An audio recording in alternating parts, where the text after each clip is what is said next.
일본에서는 어제 하루 동안에 240명의 코로나19 신규 확진자가 더해졌습니다. 지금까지 하루 확진자로 가장 많은 수치예요. 네, 오늘 오전 5시 기준 일본 내 총 확진자 수는 2,941명인데요. 네. 어제 대비 240명이 증가를 했고 말씀하신 대로 지금까지 발생한 그 추이로 볼 때는 가장 많은 숫자인데요. 네. 이 확진자의 대부분이 도쿄를 중심으로 한 간도 지방 수도권에 집중해 있습니다. 네. 구체적으로 보면 도쿄에서는 78명의 추가 확진자가 발생을 했고 그 주변에 있는 가나가와현이라든지 지바현, 사이타마현도 이날 두 자릿수 확진자를 기록했는데 여기서 지금 또 문제가 되는 것이 이 가운데 한 60% 정도인 확진자들의 현재 감염 경로가 불분명하다는 거거든요. 60%. 네, 그러니까 일본 내에서 이게 지역사회 감염이 진행되고 있는 것이 아니냐 지금 이런 우려가 나오고 있습니다. 네, 그럼 여기서요. 호사카 유지 세종대 교수를 좀 연결해서 코로나19 확진자가 급증하고 있는 일본 상황에 대해서 좀 객관적으로 들여다보도록 하겠습니다. 호사카 유지 교수님 나와 계시죠? 예, 안녕하십니까. 예.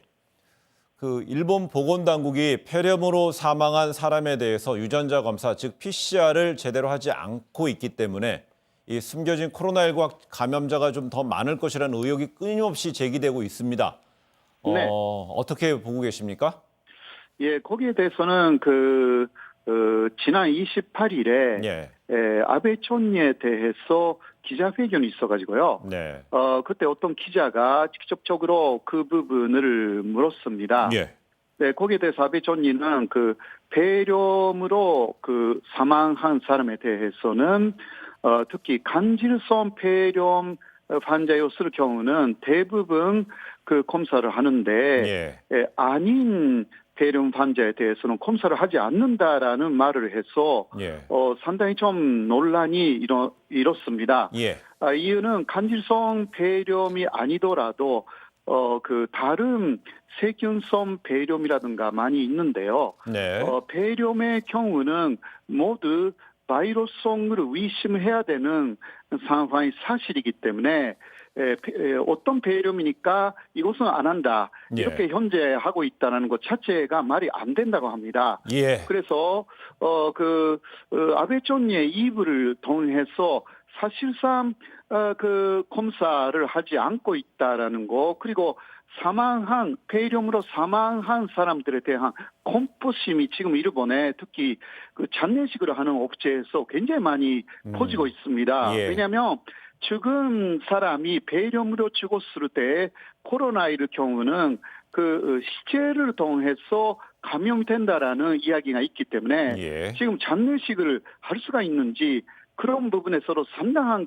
공포심을 갖는 그런 사람들이 좀 늘어나고 있는 실상입니다. 예, 일본에서는요, 도쿄올림픽 연기가 결정된 이후에 확진자가 급증하고 있는데 여기에 관련해서 일본 언론에서는 어떻게 좀 해석하고 보도하고 있습니까? 예, 일본 언론에서는 두 가지를 보도하고 있습니다. 확진자가 늘어난 시점이 바로 도쿄올림픽이 연기되었던 시점하고 일치가 되기 때문에 바로 그때까지는 검사를 정말 하지 않았던 거 아니냐라는 보도를 하는 언론사가 좀 있고요. 네, 반대로는 그거는 의원의 일치다. 아마 일본 정부 쪽의 입장을 대변하는 그러한 언론 보도도 있기는 합니다. 그러나 많은 식자들이 특히 고이즈미 준이치로 전 일본 총리 같은 사람은 아베 총리가 거짓말하고 있기 때문에 사임해야 된다라고까지 촉구하고 있어서 많은 일본 사람들의 인식은 검사를 안 하고 있다라는 쪽에 동의를 하고 있는 상황이죠. 그렇군요. 언론별로는 좀 보도 방향이 좀 다르지만 특히 고이즈미 준이치로 전 총리 같은 인물은 아베 총리의 사퇴까지 촉구한다 이런 이야기인데요. 예, 네, 맞습니다. 말씀하세요. 예. 고이즈미 준이치로 일본 총리는 사실 아베 신조 일본 총리의 일자 내가 만들어 놓은 사람입니다. 그리고 제자라고도 할 수가 있는 아베 신조 일본 총리에 대해서 거짓말쟁이라는 식으로 더 공개적으로 이야기를 하기 때문에 상당히 곤혹스러운 상황이 지금 아베 총리의 입장이다. 그렇군요. 할 수가 있습니다. 네. 특히 아베 총리는 코로나19 확산과 관련해서 긴급 사태나 이 계엄령 선포 가능성이 없다고 얘기하고 있는데 반면에 네. 일본 의사회 등에서는 긴급 사태를 선포해서 대응할 것을 지금 촉구하고 있는 상황이지 않습니까? 예, 맞습니다. 네. 사실 그 긴급 사태를 그렇게 선언할 수 있는 그 대책 본부는 만들었습니다. 그래서 사실상 그 비상사태 선언은 그 시간 문제로 선언할 것이라고 다 간직되어 있는데 예. 일단 아베 정권으로서는 그 하겠다라는 이야기를 강조하면 여러 가지 그 반대라든가 네. 또 여러 가지 영향이 나오기 때문에 지금은 그 시기가 아니다. 아슬아슬한 상황에서 버티고 있다는 식으로만 계속 이야기를 하고 있는데 네. 이렇단 대세는 다 갖춰졌기 때문에 네. 이게 발동이 될 경우는 상당한 그 관건이 이제 그 발동되어서 굉장히 여러 면에서 그 인권 침해라든가 그런 소지가 되는 부분들이 예. 우려되고 있습니다. 그렇군요. 일본에서는 확진자가 급증하고 있지만 사생활 등을 이유로 해서 그 확진자의 감염 경로를 제대로 밝히지 않는 사례가 이어지고 있다고 하지 않습니까? 맞습니다. 어떤 배경 때문으로 좀 해석합니까? 하나는 검사 키트 숫자가 네. 조금 부족하는 부분이 있습니다. 한국 같은 경우는 그 민간의 검사 키트 개발을 허가하여서 극적으로 그것 때문에 사실 그 2월 이후에 검사 숫자를 늘릴 수가 있었습니다.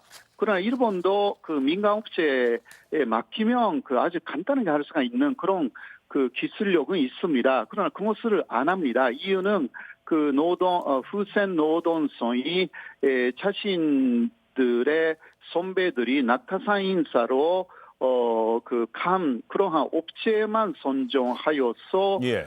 독점적으로 그러한 이권을 쥐고 있기 때문에 네. 그런 뭐라 할까 사실 관피아 문제라는 게 한국에서도 좀 있었지 않습니까? 예. 그 문제가 일본에서 있다라는 거 많이 지적되기 시작했습니다. 예. 그러한 것 때문에 그 검사 숫자가 늘어나지 않고 네. 이권이 게재되기 때문에 아주 집중되어 있는 업체만 발동하는 이런 분야에서 그러한 좀 불균형이 일어나 있기 때문에 예. 검사가 좀 늦어지고요. 예. 또 다른 이유들도 상당히 많습니다. 지금까지만 해도 검사하는 그 기준이 아주 엄격합니다. 37.5도의 열이 4일 이상 나고 또 처음부터 폐렴 증세가 있어야만이 예. 검사를 할 수가 있고요. 알겠습니다. 네, 교수님. 예. 오늘 인터뷰 예정 시간이 조금 지나서 오늘은 여기까지 듣고 예. 다시 한번 연결을 시도하겠습니다. 오늘 알겠습니다. 전화 연결 고맙습니다. 네. 네, 유병욱 교수님. 우리나라도요. 한겨울 지나면서 폐렴으로 인한 사망자가 많지 않습니까?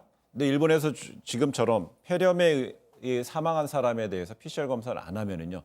단순하게 그냥 변사 사망이 되는 거잖아요. 사실 영국도 예. 사후 진단을 위한 코로나19 PCR 검사를 하고 있지 않습니다. 네. 근데 이거에 대해서 여러 가지 이야기가 있는데요.